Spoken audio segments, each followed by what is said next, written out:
Hello everyone, good morning and welcome to our channel अब पढ़ेगा India. तो आज है 6 दिसंबर और आज के करंट अफेयर के जितने भी मोस्ट इंपॉर्टेंट क्वेश्चन हैं इस वीडियो में डिस्कस करेंगे।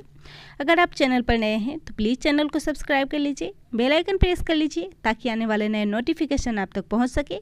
इस वीडियो के सभी क्वेश्चन सिलेक्टेड और अच्छे लेवल के हैं जो कि आपके आने वाले एग्जाम्स के लिए काफ़ी इंपॉर्टेंट हो सकते हैं। चलिए शुरू करते हैं आज के इस वीडियो का फर्स्ट क्वेश्चन। आज का पहला क्वेश्चन है, हाल ही में महिला मित्र प्लस योजना को किस बैंक ने लॉन्च किया है? इस योजना को हाल ही में फेडरल बैंक ने लॉन्च किया है। इसका राइट आंसर होगा ऑप्शन है फेडरल बैंक। तो हाल ही में फेडरल बैंक ने महिलाओं की सुविधा के लिए महिला मित्र प्लस योजना को लॉन्च किया है और इस योजना के तहत आवास ऋण पर विशेष अधिमान्य ब्याज दरें, गृह ऋण के लिए प्रसंस्करण शुल्क माफ़ी, मानार्थ और अनुकूलित बीमा कवर को शामिल किया गया है। तो इसको लॉन्च किया है फेडरल बैंक ने, जिसकी स्थापना हुई थी 23 अप्रैल 1931 को। मुख्यालय है अलुवा, केरल में। एमडी और सीईओ हैं श्याम श्रीनिवासन और इसका टैगलाइन है योर परफेक्ट बैंकिंग पार्टनर। अगला क्वेश्चन है, एडीबी ने हाल ही में भारत को कितने मिलियन डॉलर के ऋण को मंजूरी दी है? तो एडीबी के द्वारा हाल ही में भारत को 500 मिलियन डॉलर के ऋण की मंजूरी प्रदान की गई है। इसका राइट आंसर होगा ऑप्शन डी 500। तो हाल ही में एशियाई विकास बैंक ने भारत में स्कूली शिक्षा की गुणवत्ता में सुधार लाने और छात्रों की शिक्षा पर कोविड-19 महामारी के प्रभाव को कम करने के लिए भारत सरकार को 500 मिलियन डॉलर के ऋण यानी कि 3,752 करोड़ रुपए के वित्त पोषण प्रदान किए हैं और इस ऋण से असम, गुजरात, झारखंड, तमिलनाडु और उत्तराखंड में लगभग 800-1800 सरकारी स्कूलों को अनुकरणीय स्कूलों में तब्दील किया जाएगा। एडीबी की बात हो रही है यानी कि एशियन डेवलपमेंट बैंक की, और इसकी स्थापना हुई थी 19 दिसंबर 1966 को। मुख्यालय है फिलीपींस की राजधानी मनीला में।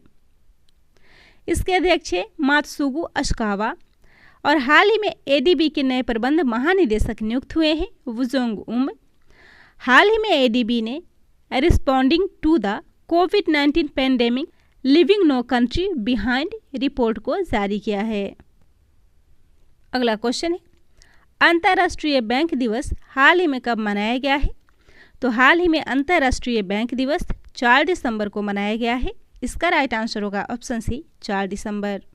तो हाल ही में सतत विकास के वित्त पोषण में बहुपक्षीय और अंतर्राष्ट्रीय विकास बैंकों के महत्व को पहचानने के लिए 4 दिसंबर को अंतर्राष्ट्रीय बैंक दिवस मनाया जाता है। संयुक्त राष्ट्र महासभा ने साल 2019 में 4 दिसंबर को बैंकों के अंतर्राष्ट्रीय दिवस के रूप में नामित किया था और यह 2020 में पहली बार मनाया गया था। इस क्वेश्चन में बात हो रही है दिसंबर मंथ के इम्पोर्टेंट डेज की। तो हाल ही में 6 दिसंबर को मैत्री दिवस के रूप में मनाया गया है, जो भारत और बांग्लादेश ने संयुक्त रूप से मिलकर इस दिवस को मनाया है।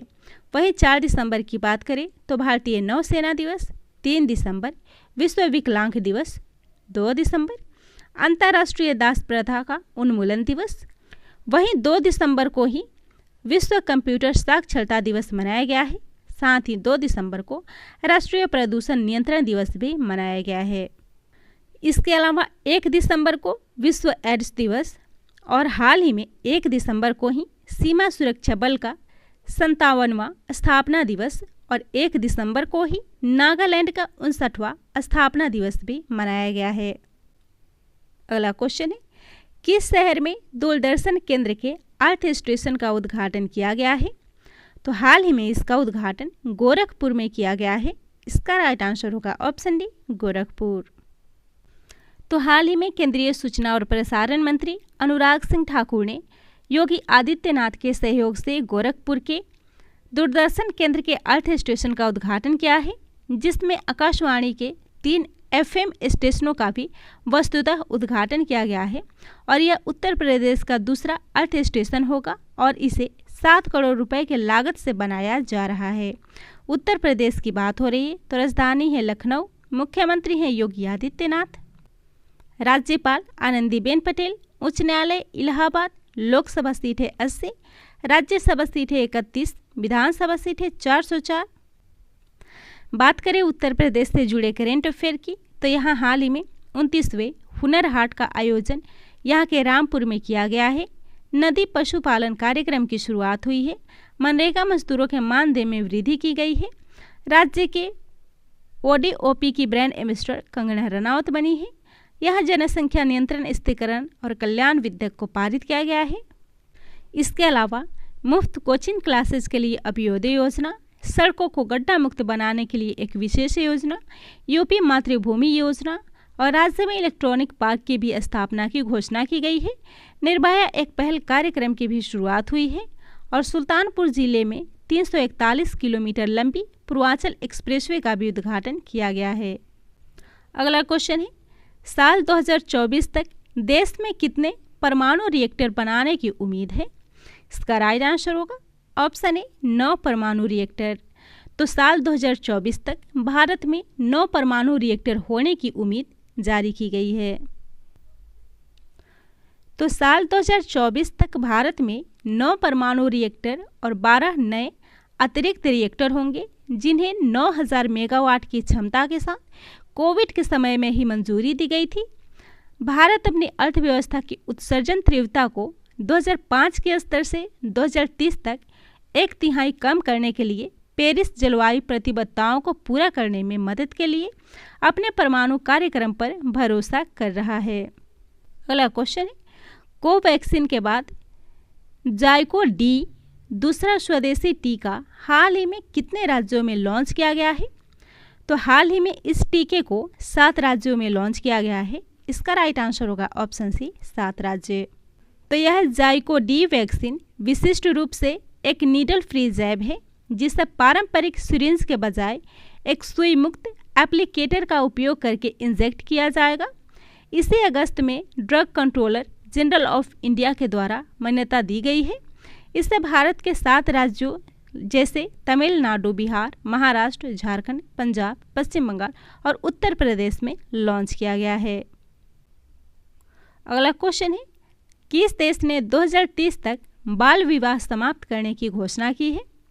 इसका राइट आंसर होगा ऑप्शन बी दक्षिण सूडान में।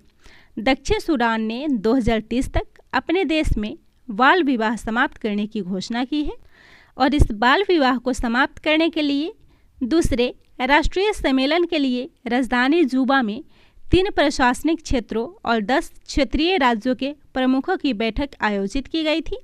अफ्रीका में दक्षिणी सूडान विश्व के 39 देशों में से एक है जहां बाल विवाह की दर सबसे अधिक है।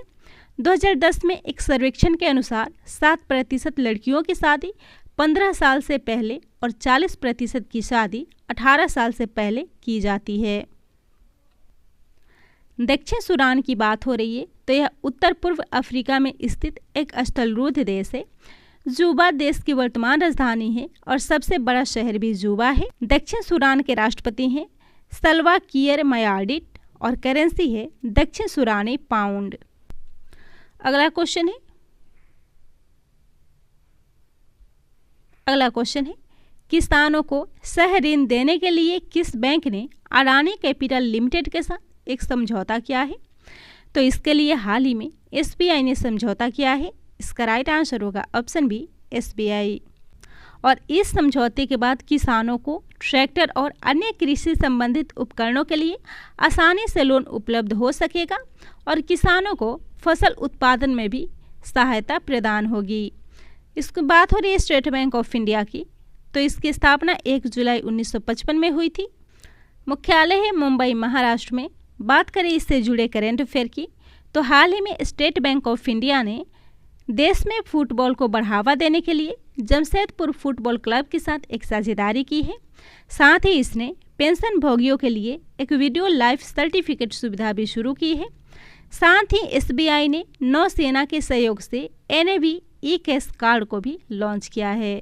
अगला क्वेश्चन है, किस राज्य सरकार ने जर्मनी के बावेरियन विश्वविद्यालय के साथ एक समझौता किया है? तो इसके लिए कर्नाटक ने समझौता किया है। इसका राइट आंसर होगा ऑप्शन ए कर्नाटक। तो कर्नाटक राज्य ने राज्य में शिक्षा की गुणवत्ता बढ़ाने के लिए जर्मनी के बावेरियन विश्वविद्यालय के साथ एक समझौता किया है। कर्नाटक की बात हो रही है तो राजधानी है बेंगलुरु, मुख्यमंत्री हैं बसवराज बोम्मई, राज्यपाल है थावरचंद गहलोत, विधानसभा सीट है 200, विधान परिषद है 75 और राज्यसभा सीट है 12। राष्ट्रीय उद्यान है बांदीपुर राष्ट्रीय उद्यान और नागरहोल राष्ट्रीय उद्यान। कर्नाटक के उत्तर में महाराष्ट्र, दक्षिण में केरल, दक्षिण पूर्व में तमिलनाडु तथा पूर्व में आंध्र प्रदेश स्थित है। इसके पश्चिम में अरब सागर है और कन्नड़ यहाँ की प्रमुख भाषा है। बात करें यहाँ से जुड़े करेंट अफेयर की तो चिकमंगलुरु मसाला पार्क की स्थापना की यहाँ घोषणा की गई है। राष्ट्रीय शिक्षा नीति 2020 को लागू करने वाला यह पहला राज्य है। राज्य ने पेरिस ओलंपिक 2024 के लिए 75 होनहार एथलीटों की पहचान के लिए एक समिति का गठन किया है। यहाँ ट्रांसजेंडर व्यक्तियों के लिए नौकरी में 1% की आरक्षण की मंजूरी दी गई है और यहाँ पे जन सेवक और जन स्पंदन योजना की शुरुआत की गई है।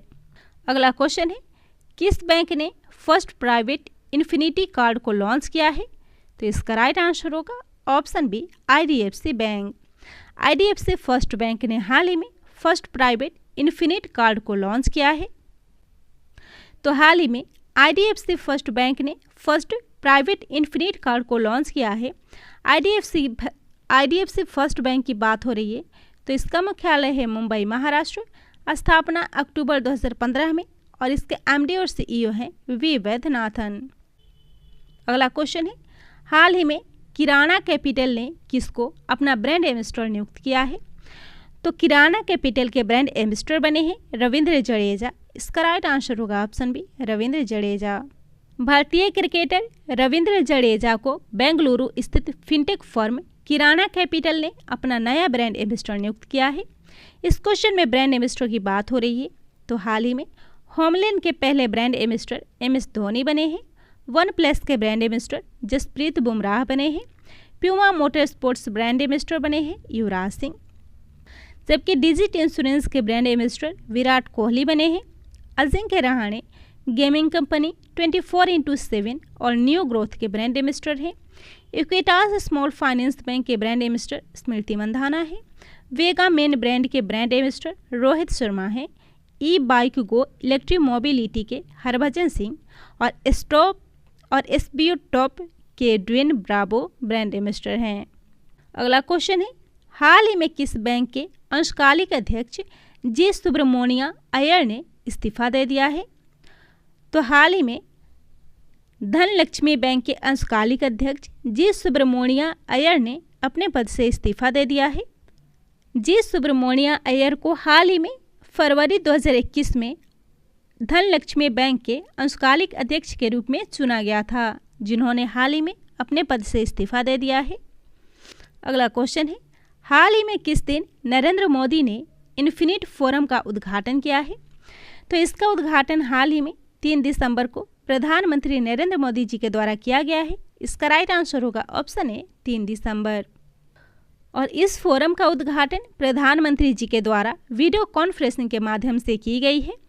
बात हो रही है नरेंद्र मोदी की तो इनसे जुड़े करेंट अफेयर के कुछ इंपॉर्टेंट पॉइंट्स हैं, जैसे कि हाल ही में इन्होंने one sun one world one grid पहल की शुरुआत की है। हाल ही में इनके आर्थिक सलाहकार परिषद के अध्यक्ष बने हैं विवेक देबराय। PM गति शक्ति योजना नरेंद्र मोदी जी के द्वारा लॉन्च की गई है। इसके अलावा माई पोर्ट एप्लीकेशन को सर्बानंद सोनोवाल ने, जबकि प्रधानमंत्री नरेंद्र मोदी जी ने स्वच्छ भारत मिशन शहरी 2.0 और अमृत 2.0 को लॉन्च किया है और नरेंद्र मोदी ने इंडियन स्पेस एसोसिएशन को भी लॉन्च किया है।